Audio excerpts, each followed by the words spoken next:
What is your name? My name is Maggie Lewis, and I'm the owner of Miniature Inspirations. All right, and? I'm Travis Jackson. I'm just the helper with the booth. All right. My booth helper. Well, it's a pleasure to meet you both. Thank you for taking the time out of your day to do this. So, clearly what we've got here is a wonderful assortment of items and merchandise. Are all these done by hand? Yeah, so I hand make everything. I do it through the process of needle felting. So it's basically taking a barbed needle, stabbing at raw wool, and it's compacting them into soft sculptures. Excellent. It looks like you have your source, your inspiration comes all across the field of entertainment, anime. I love a lot of fandoms. What was the one you started? What's one of your close to your heart? I really like Studio Ghibli as a fandom. It's one of my favorites. Hayao Miyazaki is a wonderful director, and I really like capturing the spirit of it and putting it into different sculptures. Oh, absolutely. I mean, I could see there's so much expression and emotion in each figure here. Yeah, it's really thank it's amazing. And how long have you been running the con circuit for your business? For cons, I think it's been about 5 years now. Okay. I think we're around there. But it's been a lot of fun. We do art festivals as well, but cons they're just a lot of fun because you get to see everyone dress up, and it's a really friendly atmosphere. Absolutely. And so what inspired you to do it? Just your love of anime, entertainment? So my friend actually got me interested in cons. And I just thought it was really cool how people put all this effort into dressing up and sharing their love for, just anime and manga. So I was an art major in college, and I decided I really wanted to be an entrepreneur and start a business.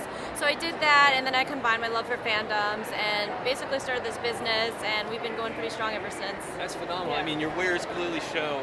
Everything looks professional, top grade, so I don't think you're going to have any problem continuing to do well successfully. What further cons do you have on your schedule? Next up, we're doing AwesomeCon, which is in DC, and then Anime Boston in Boston. All right, Yeah. we actually intend to be at AwesomeCon. We're going to line up as many as we possibly can. Yeah, we're it's certainly always a working fun on convention. it. We actually had a few interviews lined up, but we only realized how crazy the interview schedule was. I mean, even though we got the press badge situation, you kind of It's packed in there. Yeah, it's luck of the draw. But hopefully for one of the future cons, Steve Bloom will be there. But I've met him in person at Tidewater Comic Con, so fingers Super crossed we cool. get to do an interview because that'd be like full circle. That guy's part of my childhood. Yeah. But so I see everything from. I mean, we're going from Marvel, DC, Pokemon, Studio Ghibli. We got Groot, Overwatch. Are there any future lines that you'd like to really get into that you haven't done yet, like themes? I would say I would like to do a few more sculptures relating to different animes. Okay. There's a lot of really popular animes out there, but I work full time. I'm a full time art teacher, so it's really hard for me to take the time to actually sit down and watch different shows. Oh, absolutely. So I usually am attracted by the style of character or just the popularity when I see it on Facebook or social media. So I hope in the future that I'm able to sit down and work on some of those designs and create those sculptures. Absolutely. And how did you get involved in the biz? A friend? Fiance. Oh, that is a match. That is delightful. So I'm guessing you're both huge anime entertainment field fans, so this just comes as a natural extension of what you enjoy doing, right? Yeah, it's a lot of fun. That's awesome. Well, it was a pleasure to meet you both. Thank you for taking the time out of your day to do this again. I'm Bradley Guinness with Pop Culture Bento. And I'm Maggie Lewis with Miniature Inspirations. I'm Travis Jackson. All right. Oh yeah, do you have an easy access website? Yep, we have a website. We're miniatureinspirations.com. We also have social media. We're on Instagram and Facebook. Okay. Excellent. All right. Thank you very much for your time, and I wish you both success. Okay, awesome. Thank you, guys. All right. Well, I'm Bradley McGinnis with Pop Culture Bento, and I'm with. Jen Gubitsa of Zooguu. Well, it is a pleasure to meet you, and thank you for taking the time out of your day to do this with me. I love all the wares you have. The taxidermy setup is it's adorable, it's unique. I don't think I've ever seen this before in a booth. What was your inspiration for this? Well, I was a graphic designer for over 10 years for a company that did stuff for kids. So I did a lot of toy packaging, logos, I built a lot of boxes. So I started sewing to get myself off the computer screen. And then now it's been my full-time business for 9 years. So yeah, it's like I never thought I would sew anything in my life, and then I just Look at that, and, I mean, and this clearly looks like everything here. here. This is my husband's work actually. So I'm design and sew all the taxidermy, and he does the illustration. And honestly, they look like they complement each other so well. The taxidermy stuff and just the art style is.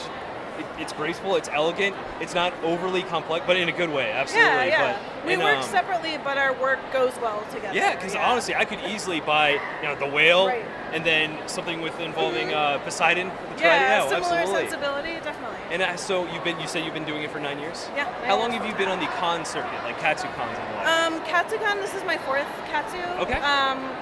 We missed a year for some reason, conflicts or whatever, but this is my 4th time at Katsucon. Okay, and how many many cons do you regularly do within a year? Is that your like main? I do craft shows Okay. a lot, and then cons like in the winter months when we're not outdoors in a tent. We do a lot of indoor conventions because the weather, you know. Absolutely. So we usually do MagFest, Katsu, AwesomeCon in this area, but we're really from the Boston area. Okay. So yeah. That's phenomenal. Yeah. And do you like the vibe from Katsucon Oh, to the I love con? it. I love it. I love that there's more people in costume than out of costume. I know, like right? it's weird to talk to someone like wearing Like- jeans, yeah. and you're like, what property Oh, are you from? don't belong here. Or it's like there's something slight where you're. I saw an 11 that just had a bloody nose, and it was like the slick back hair version. But at first I thought they had a bloody nose. You know what I mean? And I was like, oh no, you're Absolutely. 11. Yeah, you're 11. It's cool. Yeah, you're definitely cosplaying. I mean, and it's so great because these type of merchandise, it just plays to the cosplay Yeah. community because you Yeah. already get people that are a bit more maybe open-minded and they Yeah. love creative outlets, something flexible. It's truly magical to see something like this. And Yeah, I never thought I'd consider taxidermy cute, and it's just like I always thought of something just like either hunters did it or it was something Right. like maybe for an old family pet. But this is downright adorable. All of Yeah, these. and this is like because I design and create them. I don't think of them really as like ever being dead. Like Right, no, they're just well, wall they're, friends. They're being like, born just- yeah, from your right. creativity, so they They're never like, died to begin with. Don't forget your keys or whatever on the way out. And so it looks like you do. Do you do any like fictional or like fictional there's characters? Dragons. Okay. I try and not do property specific for these Right. because that's just like It would be opens up a whole complicated, thing. right? I enjoy actually designing the creature from scratch. So I work from nature and also like mythology Right. in that sort of sense. So classic myths I do, and then extinct animals like I have T-Rex and Dodo is one of my newer ones. That's adorable. So there's some like natural history kind of things. Right. And then like unicorns, where else are you gonna get a unicorn head? So This is. I could safely say this is the first time I've seen a taxidermy unicorn, and that is delightful. Oh Well, my thank gosh! you, And yeah. this is just it's such a pleasure to come across a booth like this because it's Thanks so also much. even with this alone it would do amazing, but having this in the front I feel like they mesh so well. yeah, it's a really cohesive setup.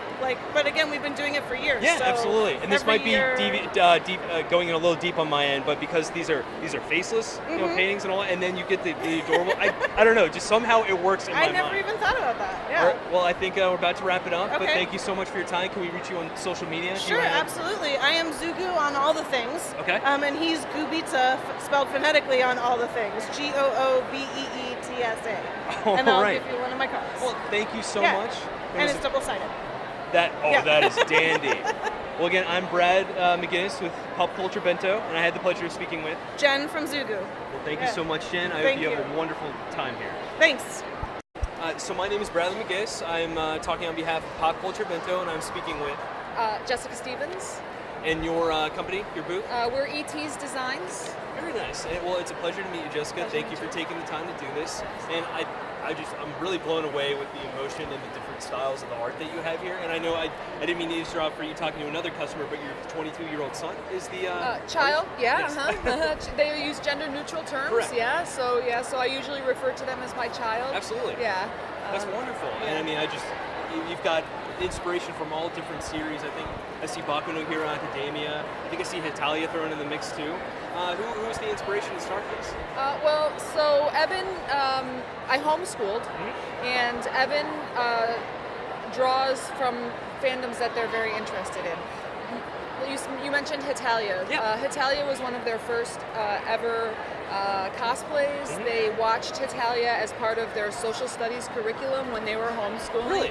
Because it's historically accurate. Actually, yes, Yeah, it is. right? So, and it actually inspired them to become very interested in history. So Evan draws from their own passion.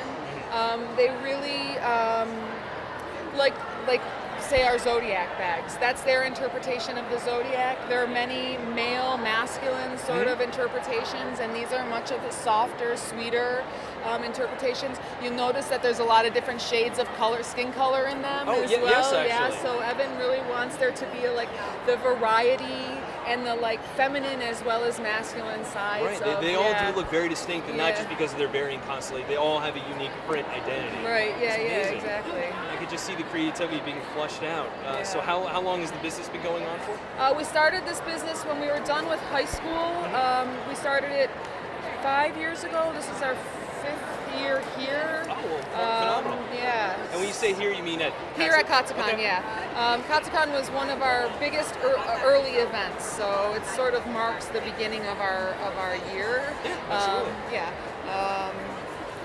And yeah, it's been a really great experience for me. I I've believe it. grown so much as a person having been in this culture.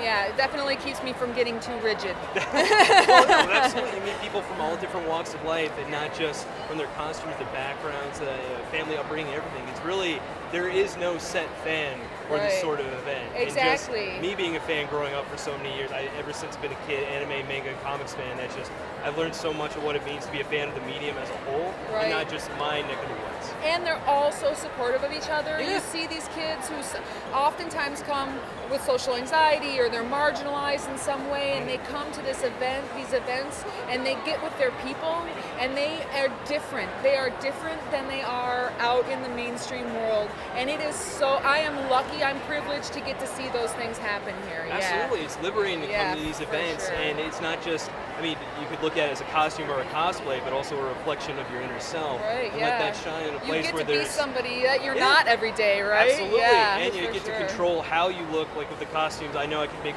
probably a costume that looks better than my normal self, Yeah, arguably. right? So, and there's just a freedom to that. Yeah, and I've been, like, I don't know if you heard me say, I started playing Dungeons & Dragons in 1979. No, I did not hear that. Yeah, so the nerd apple fell off the tree and rolled a little bit away. I'm a science fantasy nerd.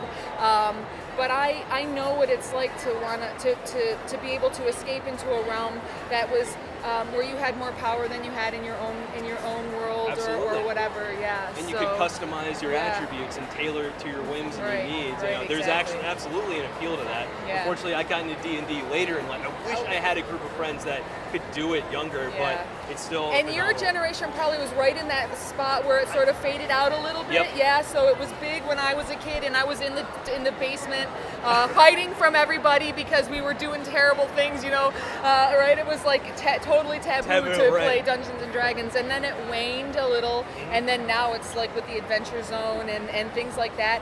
You see young, especially girls. It's great to see the that girls part's amazing. playing. Yeah, I Absolutely. just love it. Yeah. And is it easy to reach you on social media online? Oh yeah, we have Instagram, and we have thank you. Facebook, and we've got all of the things that you need. We're ETs Designs. If you look on Google, we come up. Yeah, Absolutely. And I do also want to just say real quickly that we try really hard to support the youth that come to our booth. So we give back to the community by supporting the Trevor Project and Planned Parenthood and the ACLU. So we make quarterly donations to those three organizations in support of the youth who support us. Right, Yeah, so, absolutely. yeah. Well, thank you so much for your time. Thank you, Again, I'm Bradley yeah. McGinnis with Pop Culture Bento, and I had the pleasure of speaking with Jessica Stevens. Yeah, and the artist is Evan. absolutely, Evan cannot Stevens, forget. Yeah.